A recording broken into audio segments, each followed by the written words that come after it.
Heidi ho, y'all. Let's talk about setting our kids up for the cycle of abuse. What's good, y'all? I'm Lonnie Appleton. If you have a couple of minutes, I have a developing theory. So I'm watching one of my videos this morning. Yes, I wish my views count because they would be through the roof. And in one of my videos, I'm talking about how our most solid relationship should be our relationship with our child, because it's our oldest relationship.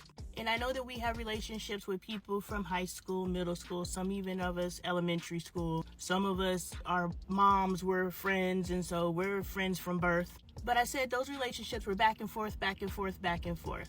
Our relationship with our kids should be a solid 18 strong years. It should not be back and forth, back and forth, back and forth. But that's what most of us are experiencing because we feel as parents, we must control our children. We must dictate their every move until they're out of our house. And in that respect, we're crippling our children. Because how do they know how to navigate the world if they don't learn to navigate the world until they're in the world? And a lot of our kids are becoming overwhelmed, and unfortunately, because they can't handle it. And they're not going to come back to you because a wall has been put in place because they haven't been able to talk to you up until this point. Why are they going to start talking to you now? But what I that's history. So you guys know what I'm talking about. Now, how are we setting our kids up for the cycle of abuse? Because the emotional, the physical, the spiritual, all of those things are happening as we raise them. Some of us are beating the shit out of our kids when they don't wash the dishes. Some of us are cussing our kids out because they forgot to turn the light off. Some of us are emotionally ignoring and removing ourselves from our kids so they're getting the silent treatment because they left their underwear on the ground. Ooh, separating the underwear from the pants, y'all. But I got Michael trained. I don't even know where Caden's dirty clothes go. Anyway, people who find themselves in abusive situations, it's because it's either at level or at par or a step above what they're used to. Unless you know there's better out there, people accept into their lives just a little bit better because a little bit better feels better than what they felt before. So the way that you're setting your child up for the cycle of abuse is if you're treating your child a certain way, if they like it, they're going to go out into the world and seek that because that's what's comfortable and familiar to them. And I think that we need to get a little bit more broad about what abuse is. Because if we think abuse is only burning your kid with cigarettes, you're going to keep cussing your kid out because you think there's nothing wrong with it. But then your kid ends up in a relationship with someone who's cussing them out every day, and you're like, oh my God, I can't believe you're taking that. They took it for 18 years from you. Now, if a kid doesn't like the abuse, they're going to go find a step above that because that feels better. Very few people seek the extreme. They just want to be comfortable. And a step above your abuse makes them comfortable. And that's how you're setting them up. Because you are beautiful. Thank you. And you're special. Yes. And you are going to be an amazing man. Yes. A community leader. Yes. An amazing father. Yes.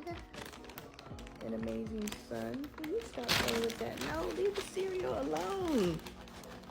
I'm trying to speak life into you and you're trying to eat the breakfast cereal.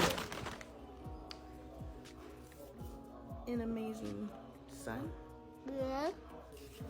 An amazing brother. Yes. And you're going to always try your best. Yes. And you're going to embrace your evolution. Yes. Yeah, you're my baby. Yes. I love you. Really? That's how you gotta do me? Dang. You're gonna be a punch the girl you like kind of kid. I already see. I recorded because I finally understand why you speak life into your kids. I did it before because, you know, you do it. Will you stop it, little boy? Because that's what you do. But now I understand. Not just a moment before school or a moment before bed or any of those things. I understand now that once you eliminate as much of the negative speak that most of us tend to speak to our children, is we eliminate as much as that is possible. See, y'all wanted me to take the hat off. Y'all said y'all wanted me to take the hat off. I actually ordered some new custom hats. I can't wait. I'm waiting. But if we eliminate that and we speak life into our kids every chance we get, even when they're getting in trouble, the way that we speak to them, even when they're getting in trouble, if we speaking in a way that's not damning them, you know? I came from the school of thought that in order for someone to feel like they're getting a consequence or in trouble, I gotta say messed up stuff. I gotta make them feel bad in order for them to know that I'm disappointed. As if saying I'm disappointed wasn't enough. But coming from that school of thought, and then, you know, every time I see my boys or my girls, I'm trying. I've been struggling this week, y'all. I've been in my old space and I've just been struggling. But I'm just thinking if we could just be in love and speak love, it's not just a one-off thing, it's a life. And this is exactly what Donda West did with Kanye West.